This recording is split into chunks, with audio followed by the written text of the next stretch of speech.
Pronti? 1, 2, 3. Buono il primo segnale. E vediamo partito molto bene Tudor Danny Griff con Roberto Faticoni.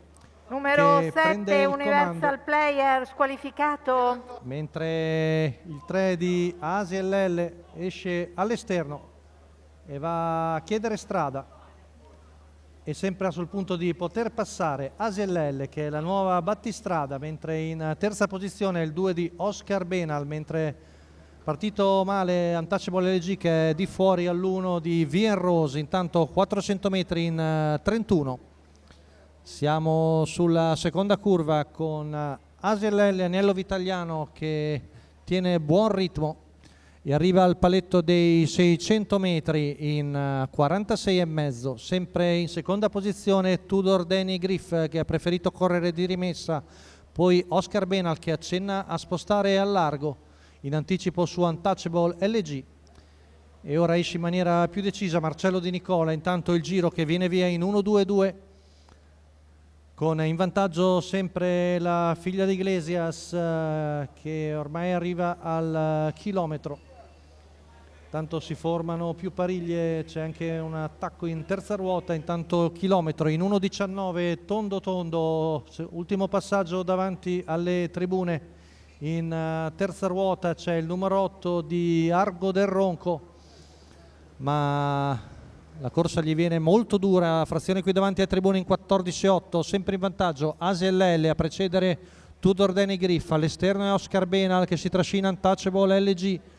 Viene sollecitata ASL, siamo a quasi 600 metri dalla conclusione, curva passata in 15,1, all'esterno Oscar Benal che accentua la sua pressione, poi Tudor Danny Griff in anticipo su Untouchable LG, sembra già sul punto di poter passare il 13 anni da Ganymede. Oscar Benal che passa al comando a 400 metri dalla conclusione, prende vantaggio, forse decisivo.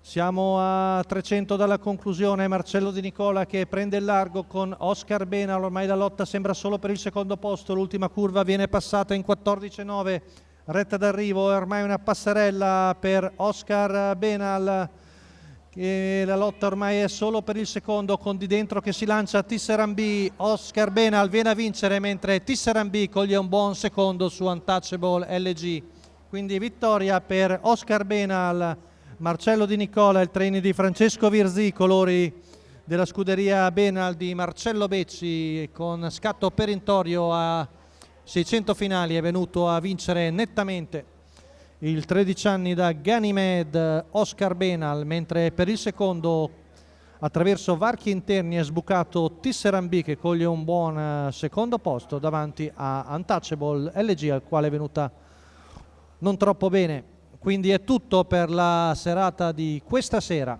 l'appuntamento è per venerdì prossimo.